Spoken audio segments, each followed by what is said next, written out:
Selamat sore teman-teman semua. Sore ini kita sedang berada di kebun pinang, melanjutkan pembersihan dan penebangan pohon pisang yang mengganggu pertumbuhan pinang ini.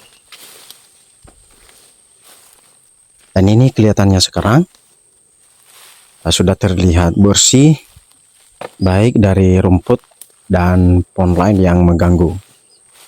Dan kegiatan kita beberapa hari ke depan itu ada beberapa pokok pisang yang berada di dalam kebun kita ini, dan kita semua nanti kita bersihkan, kita tebang supaya sinar matahari dapat langsung ya menyinari daripada kebun kita ini, dan cukup ya